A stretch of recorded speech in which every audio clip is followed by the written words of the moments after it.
Hello, my beautiful souls, and welcome back to today's video. I have a very multi-intentional and deeply personal video to share with you today. And we're going to be talking about magical journals. I'm going to be sharing with you my personal gnosis on keeping magical journals and grimoires, etc., woven into just a little bit more of personal sharing about where I'm at on this part of my journey at the moment, and sharing with you a couple of different invitations to engage with me this season in these musings in your own way. So the first way that I'd like to invite us into is by joining me and a few of my other creative friends in a seasonal challenge that we do together called #EverythingIsArt.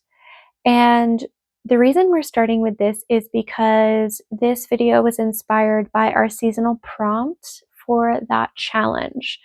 So the seasonal prompt is falling, and I'm going to be speaking about how I am falling in love with my path, with my craft. It's looking at my own evolution as a spiritual being, as a witch, as someone who does this as a calling. However, this seasonal challenge that we do invites you to muse on, think about, and create with the prompt in whatever way is calling to you. So I'm going to link below the two beautiful souls that I do this challenge with in the description box. They each have their own unique flavor, and we're not all, spiritually focused. Beautiful Shay has an amazing creative channel where she shared beautiful reflections. Anna does all the things. So I'll leave you there to explore that. I'll leave details down below if you'd like to join us. But with all that being said, let's get into the chat. So grab your beverage of choice.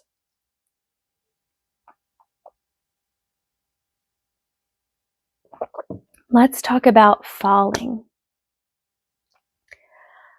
I, this year, have deeply fallen in love with the person that I have become, especially in my own quiet reflective time. And one of the things that really led me to think about sharing this for our prompt of falling is I was actually going through my old journals, which is why we're talking about journals today. And I was going through them. I've kept journals since I could literally write, and they have taken many forms over the years. And periodically I go through them and I decide to burn some of the ones that I no longer wish to return to, because I literally cannot keep the sheer volume of them. And I personally journal for the process. And of course, part of that process over the past several years has become the focus of my spiritual development, my tarot practice, my practice as a witch. And for those of us who are on this path and who are also creative, we love seeing journals. We love keeping journals. Journals are a big part of a solitary path, however you choose to engage with it. And for a long time, I never wanted to go back and look at past journals because I didn't really want to think about who I had been. And I've done a lot of healing work this year, and I feel like I'm at a point where I can appreciate past Leanne for everything that she walked through, even if the current me would not make the same choices. Past me, past Leanne, paved the way for current me, and I have to thank her for that. And as I have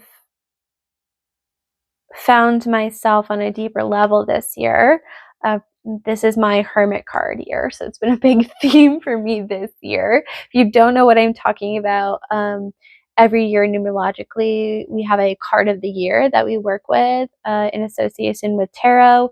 I have a free guide to figuring that out. I'll leave that in the description box below.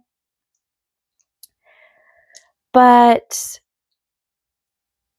thinking about my own evolution and everything I've recorded in the journals and how I've recorded things in the past isn't exactly in line with how I do things now, but I have developed a sort of magical keeping system and philosophy around keeping magical journals that I desire to share with you in hopes that perhaps you can see your own practice reflected in what I'm going to share, or it inspires you to perhaps think about your own practice in a new way. So, first, I want to talk about the idea of keeping a grimoire. Now, Book of Shadows, grimoire, these are terms that are differ in their definition depending on what tradition you're from, depending on who you're speaking to. I'm not going to be providing any historically accurate information in this video because that's not what I'm focused on today. But I want to talk about grimoire in terms of what most of us kind of think about as we're starting on our spiritual path. And this is mine that I have worked on for the past several years. And you'll even see it says spiritual handbook, and we'll talk about that in a second. I will flip through this as I speak, since you're probably a little bored at looking at my hands, and it's not all going to fit perfectly on frame. So thank you for bearing with me as we work through that. I have stuff stuck here in the beginning. Here's the everything is art challenge. But this journal I considered my grimoire, and I didn't want to call it a grimoire because I felt that I didn't really want to call myself a witch just yet. I was still trying to figure out what this whole thing was. And I had this grand idea that I was going to have this beautiful grimoire reference book where all of the mystical secrets and knowledge that I was collecting was inside, and I would have it out on the altar and I would do spells with it. And like, having a grimoire is such a romanticized idea, right?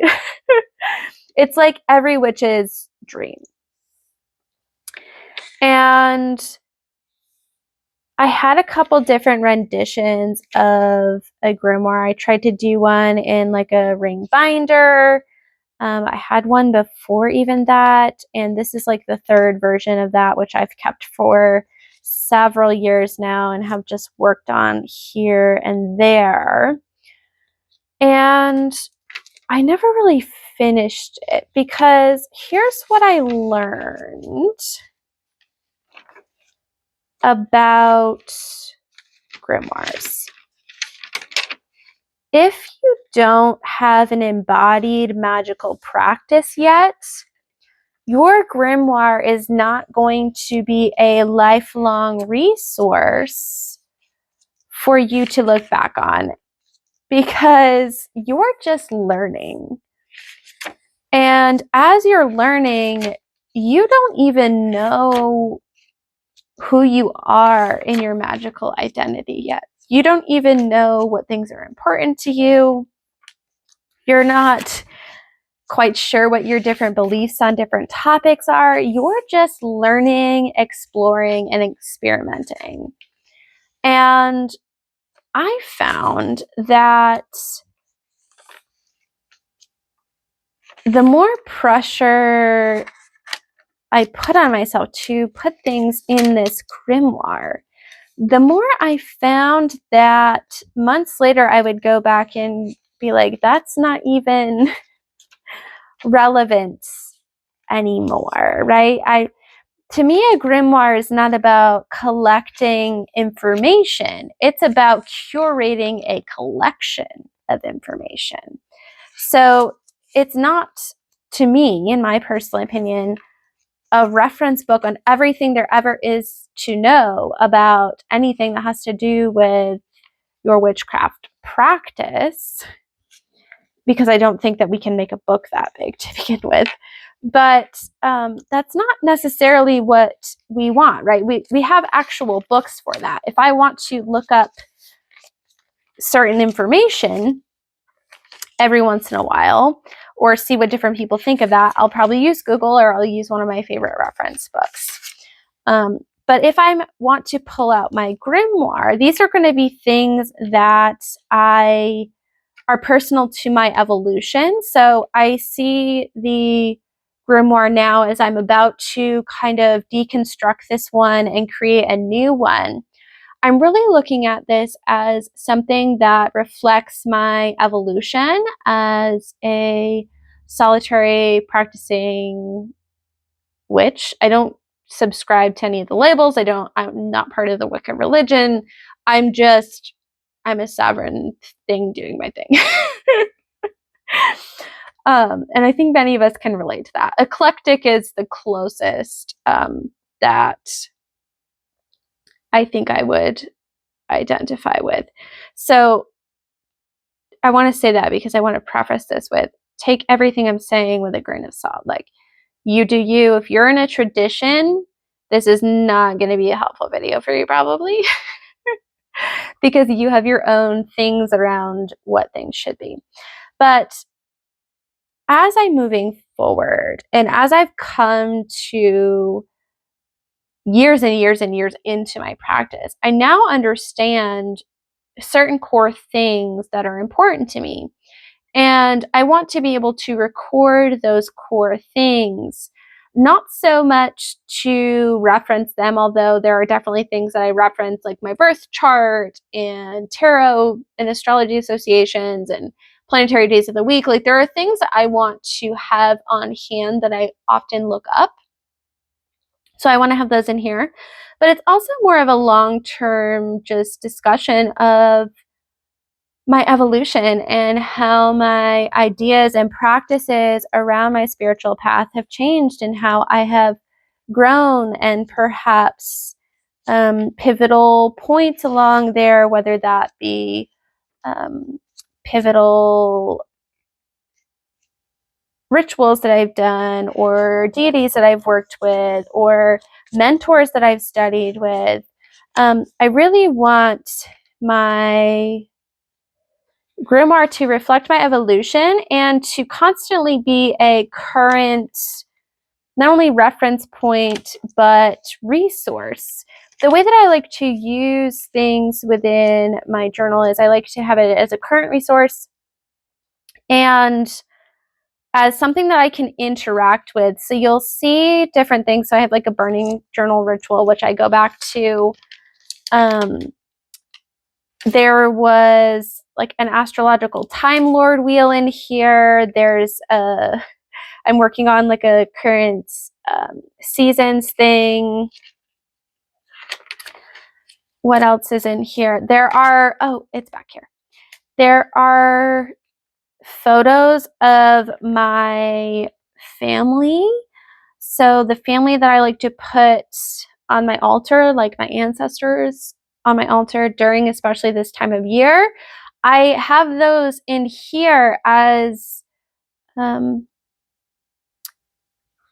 elements that I can take out and work with as I need to. And if not, I put them back and they live in here. Does that make sense?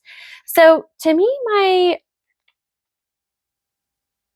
my grimoire has been and is continuing to be an ever-evolving book where I am removing things that are no longer relevant to me, reflecting on and digesting how far I've come, and then introducing new resources and things that are current to what I'm doing. So it ends up being a living, breathing body of work, really, that reflects where I'm at along my journey. Now, with that in mind, right, we're talking about a book that I'm working on or working with, only a couple of months here. By the way, I will definitely be redoing the cover to reflect my out of the closetness, I guess you could say.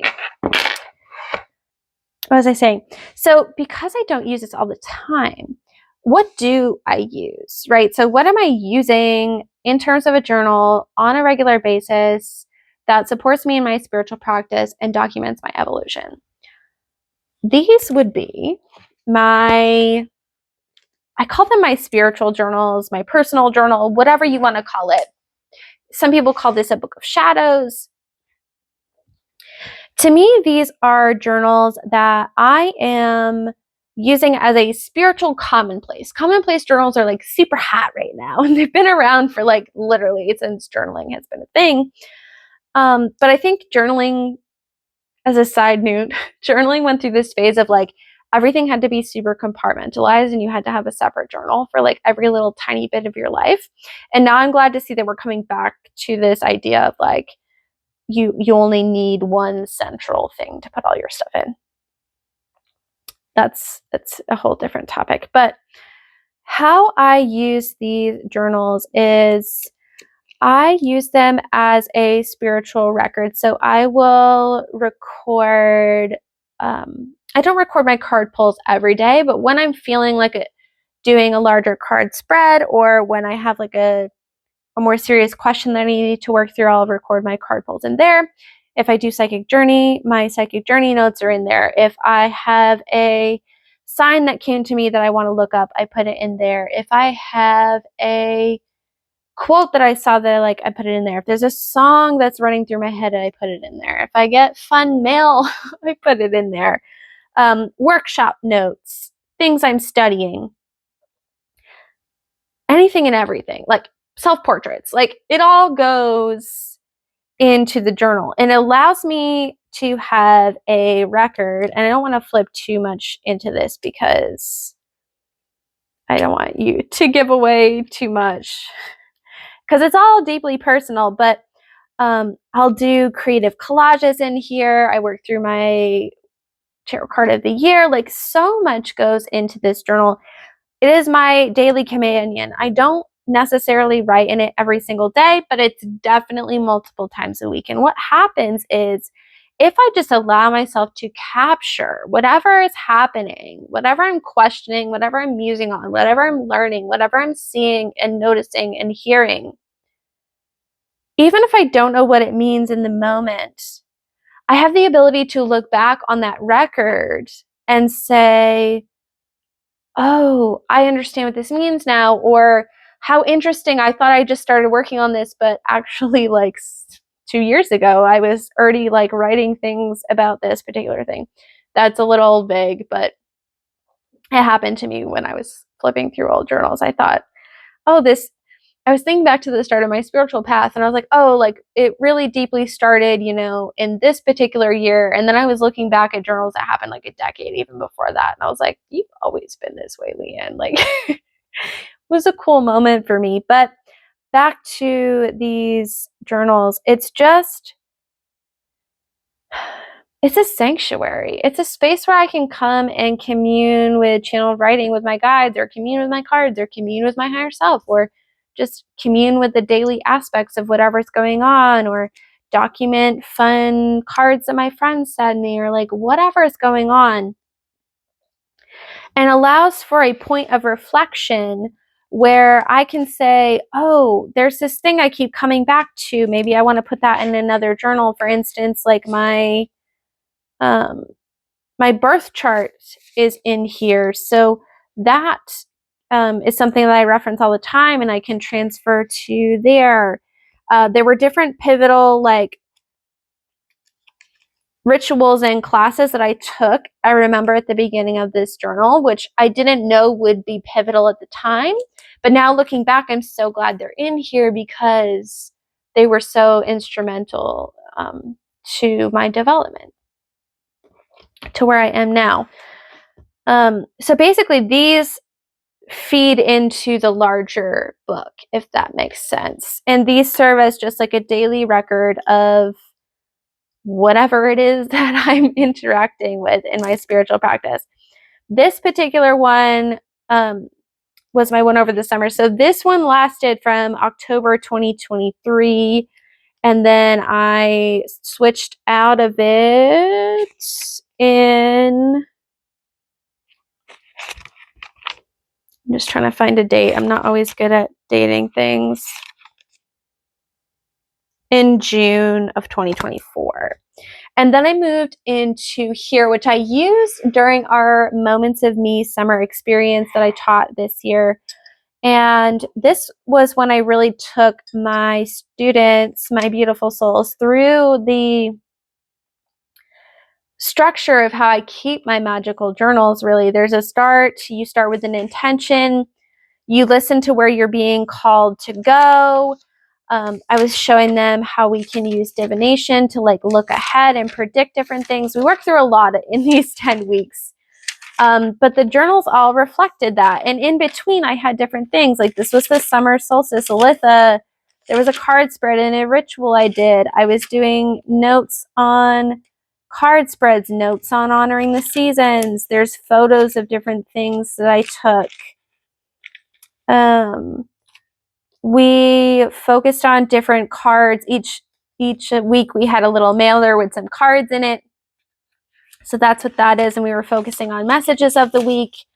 As we continue to work through our intentions, and here you'll see I have those. I have some cards that other people sent me. Flowers were a big sign. So you'll see I'm documenting signs. Is there anything else I can show you in here?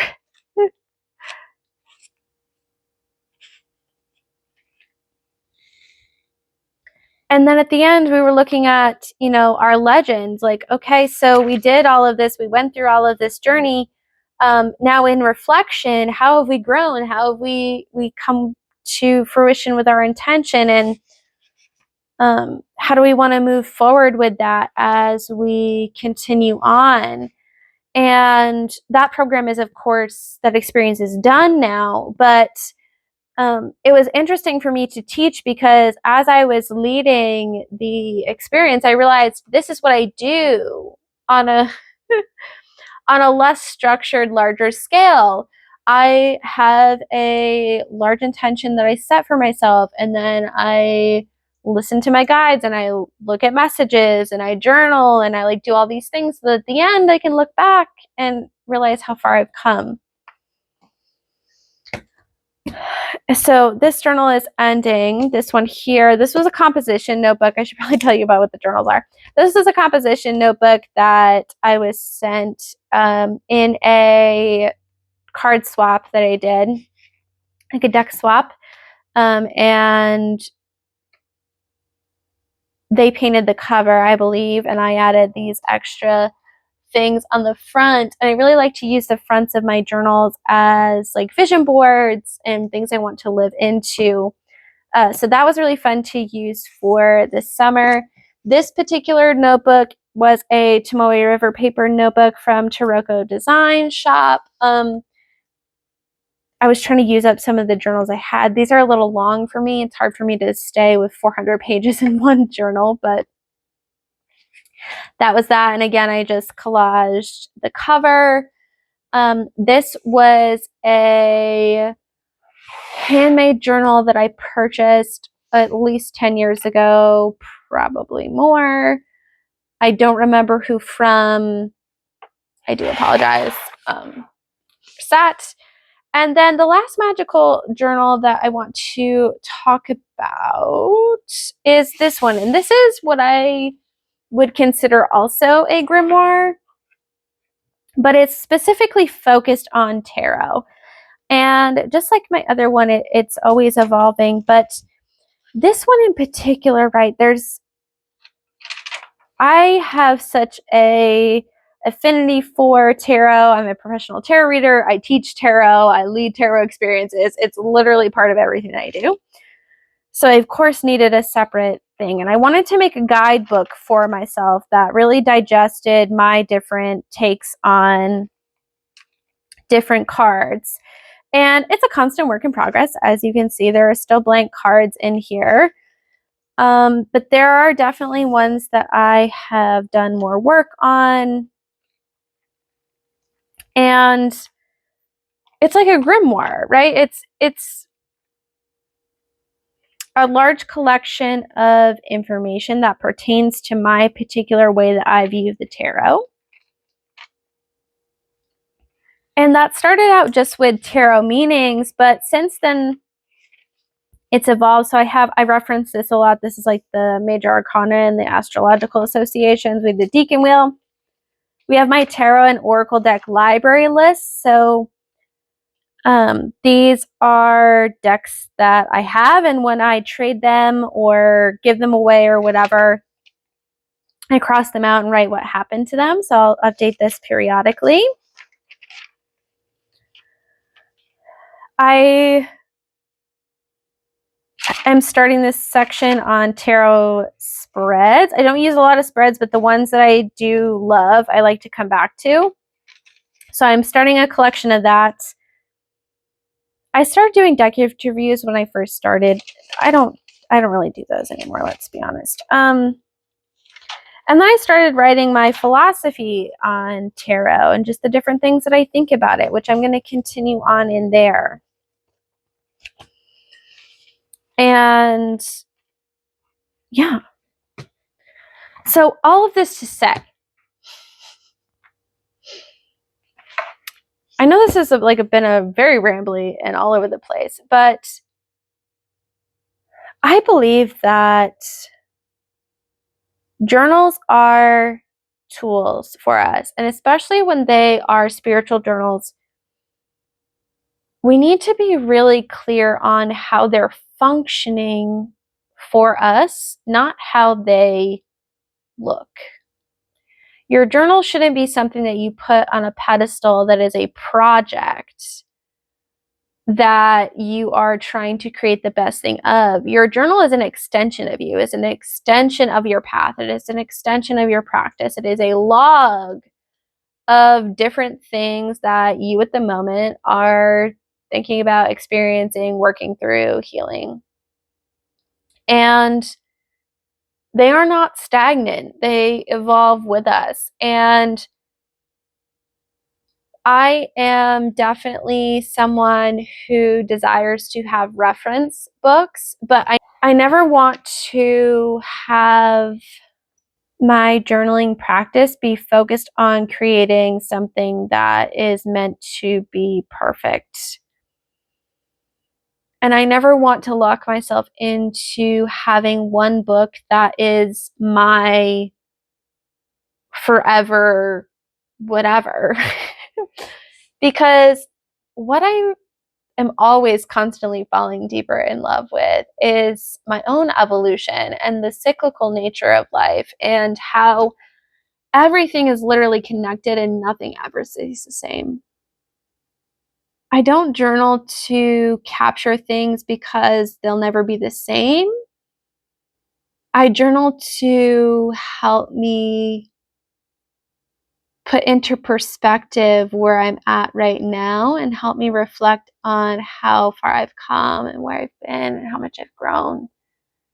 And to be an extension of my practice in a way that allows me to find support, to find refuge, to find allyship in my own evolution on a very mundane day-to-day basis in whatever way that I need to between the pages of my journal. And as I prepare to teach and lead my fall experience called Crafting Magic, I'm really excited to share more of this practice to lead my beautiful souls who are joining me through a hands-on exploration of their own unique magic as reflected through their journals, through their creations, through creating kind of a capsule grimoire that is unique to them, that allows them to honor their own magical path and the way that they like to express things.